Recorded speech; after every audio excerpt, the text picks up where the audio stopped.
Mm-hmm. And she recently came off a role playing a witch in a movie called Eye of the Devil, which I've never seen. I can't attest to if that's a good movie or not, or something that's lost away somewhere. That's going on the list.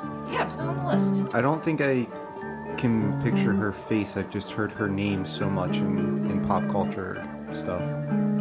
Definitely very pretty, blonde, big eyes, kind of that blonde, pretty all-American actress kind of. Okay, yeah. I mean, it doesn't sound too far off from Mia Farrow, but you know what I really noticed about Mia Farrow, though, was her voice, her really wispy kind of, it wasn't even like sultry, just, I feel like her voice and her disposition really added to that character too, and the quiet talking and such. Yes, there's definitely, one could argue the movie may not have been as good without her in the lead role.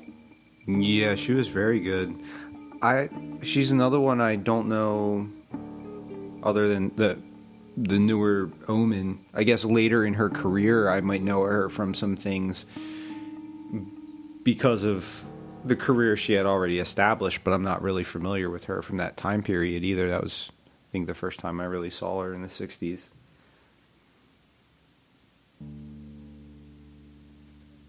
Do you know of any other movies that she's in off the top of your head that you've seen? Mia Farrow? Yeah. The Omen remake. Okay. So you're in the same position.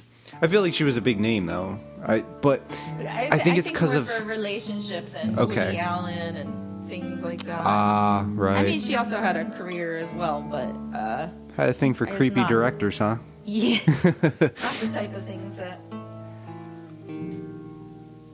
I have seen. Gotcha. So back to Sharon Tate. August 8th, 1969, Rosemary's Baby was still fresh out in the theaters. Tate and her unborn son of Polanski's was murdered by the Manson family. Whoa. So that's pretty heavy. She was 9 months pregnant at the time. Missing for a few days. Yeah, it was pretty wild. That was a really crazy time in LA, right? When all that was going down. I think they touched on it a little bit in Once Upon a Time in Hollywood. Yes, I was just, going through all this kind of reminded me of that movie and wanting to take another look at it for those types of scenes. And how it touches on her involvement with the Manson family, somewhat.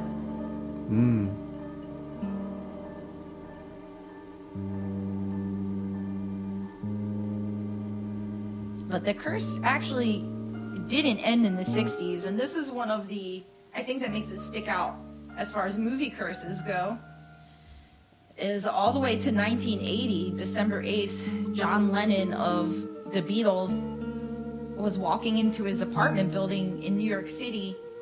It's called the Dakota, a big, very gothic-looking piece of architecture, which in the movie Rosemary's Baby is known as the Bramford. It's the apartment building that Rosemary and Guy Woodhouse move into that is known for having past residents that dabbled in the occult and Satanism and murder, things like that.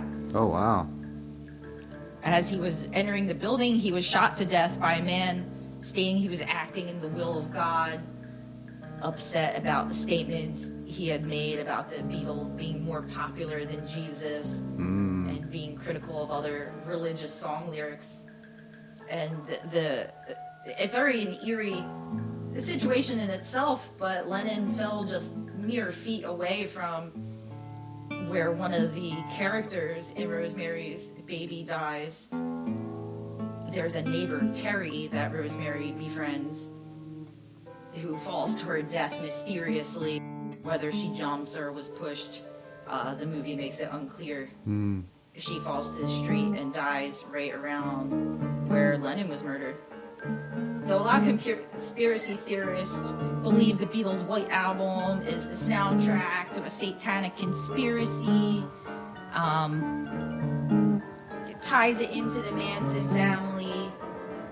But we won't really go down that rabbit hole. That's a story for another day. You don't want to go down that road.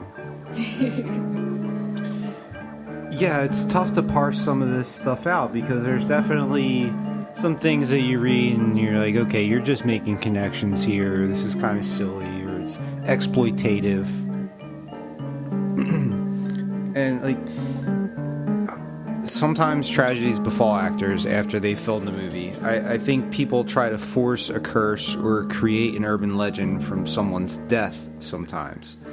But let's be honest, 100% of the people who work on a set will eventually die. So I have a list here of other quote-unquote curses you may find, but I personally don't count. One big one that I remember from my childhood is The Wizard of Oz. I remember hearing about the munchkin that supposedly hung himself in the background of a scene, and I definitely spent too much time playing and rewinding the scene to try to see it. So you, as a child, is rewinding your VHS of Wizard of Oz, trying to find a munchkin hanging in the background? Yes, and there is a point where you do see something fall from a tree branch in the background and swing. But there's an explanation. I forget what it is. It's like somebody pushed something. Oh, I think there's a lot of theories around that too, because for some reason I remember hearing it was like a bird. Yes, you're right. Okay, I did hear that too. Tropical bird on set. That's right. Yep. Okay. Yeah. And there's some deaths after filming that people try to pin on the movie, as per usual. However, quoting a How Stuff Works article on cursed movies, quote, "If there truly is a darkness at the heart of The Wizard of Oz, it surrounds Dorothy herself. Judy Garland was beloved as an actress and a singer, but she was treated terribly by the Hollywood studio system. She was forced to take bizarre measures to keep from gaining weight, including smoking dozens of cigarettes every day. She was given drugs to help her maintain the studio's brutal production pace and was essentially treated as a human commodity. She killed herself when she was 47. Now, I left that in there just to highlight how awful Hollywood can be and the atmosphere and just toxic lifestyle of Hollywood probably contributes to some of these things as well. Is there anything else from Wizard of Oz that points to a curse besides the... Yeah, there was a couple things, but it was all silly. So I didn't really take note of it. There was something, I believe there was the Tin Man, something to do with his costume poisoned him and he was in the hospital for a while. I think he got like aluminum oxide poisoning or something from his costume. There was a lot of things that happened during filming. But again, it's like, what was it, the 30s? And they're trying to do all this crazy stuff and don't really understand things like aluminum oxide poisoning and stuff. So we're going to fast forward a little bit here to Superman. And it's less of a movie curse and more a curse on people who play the character. Specifically, two people with similar names, which is kind of eerie and lends itself to the conspiracy theories. George Reeves, with an S, played the Man of Steel in one movie and a TV series in the 1950s called Adventures of Superman. He didn't like the role at all. He said it was very bland, uninspired, hated being trapped in the role, and he had a lot of trouble getting work after because of his association with the character, and went on to commit suicide on June 6th of 1959. Christopher Reeve, who most people know Never heard of him. Yeah, he portrayed the last son of Krypton in a series of blockbuster films in the 70s and 80s. He was severely injured when he was thrown from a horse in 1995, 8 years after the last film. Hackman. Do you think any of this was going through Henry Cavill's head when he was offered the role to do the Justice League stuff and the new Superman? Like, do you think these cursed roles make people think twice? Good point. I would think maybe if it was more recent, but Superman is such a timeless character that is constantly being hashed into TV shows. Smallville was a big hit. I don't recall the name of the actor who played Superman in that, but I don't recall anything bad happening to him. The New Adventures of Superman, Dean Cain. I think the worst thing was Sharknado that happened to him. That I know of. Yet. Yes. Sometimes Time the will curse tell. The curse takes a while to work. Twilight Zone the movie is another film that frequently makes the list of cursed movies, but pretty much only for one thing, and it landed its cursed reputation primarily from a helicopter crash that killed 3 of its actors and injured others during filming in 1982. 2 of them were children, right? Child actors? I'm not sure. I didn't know that detail.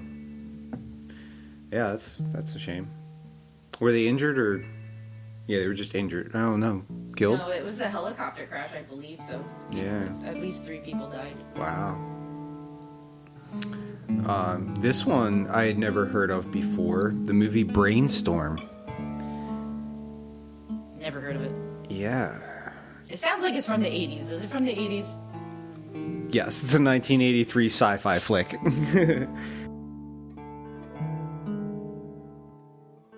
This is one you won't find on many lists of cursed movies, although Hollywood superstar Natalie Wood died during the filming of the 1983 sci-fi flick Brainstorm.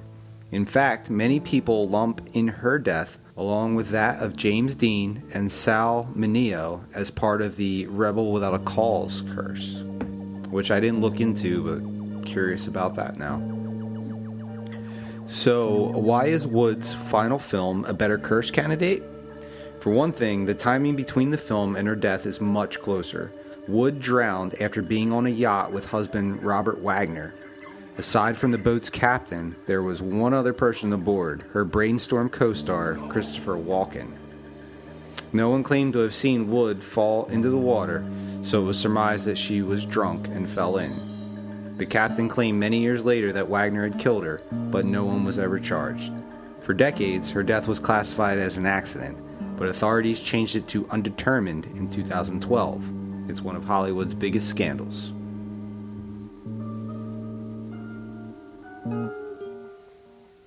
The Conqueror might be the only movie on this list that was truly, genuinely cursed by atomic bombs. Its plot centered on Genghis Khan and a woman named Bortai, whom he kidnaps and forces to marry him. The movie came with an astonishingly terrible script and starred John Wayne, who played Khan and isn't remotely Mongolian. But none of that is really why The Conqueror was cursed. I mean, if you want to talk about tempting fate, being